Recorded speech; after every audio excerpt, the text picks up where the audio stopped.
Hey guys, jamani kuna wanawake wana upendo. Yaani imagine tu mwanamke amechukua chuma kama hii tumletee mwanaume. Sisi asema bila iana tumeleta pikipiki kwa mwenyewe, muhusika yupo ndo ndani tulikoelekezwa na mpigia simu ili muweze kumuona na mwenyewe atakuja kutokea hapa. Anaitwa Chinga.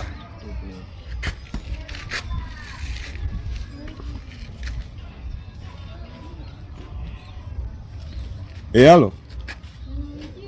Inakuaje hapo? Kama kawaida, nani hapo? Naongea na Machinga. Naam, ni mimi. Upo nyumbani kwako hapo? Nimepoa magetoni. Basi toka nje, kuna mzigo wako nimeagizwa ni ulete hapa na nataka nikukabidhi.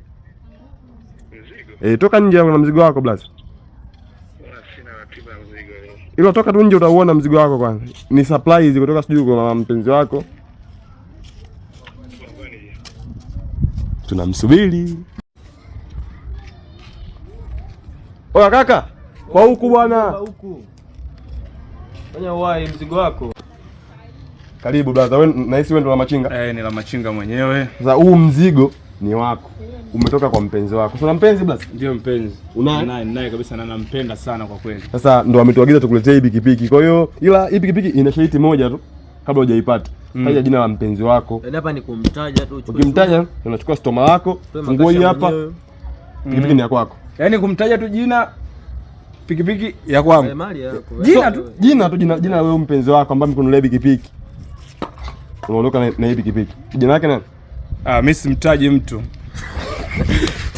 Blaza hata masiara. Wewe stoma hii blaza. Kwanza mmekosea jina, mmekosea namba.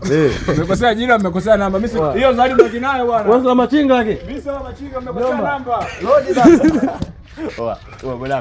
Oa jamani, kuna watu vicha mmeona wenyewe. Anakula pikipiki kutoka kwa chuma yake. Onyesha kwa chuma. Onyesha chuma. Kaka angalia kaka. Kaka. Sikia. Zima tu kamera.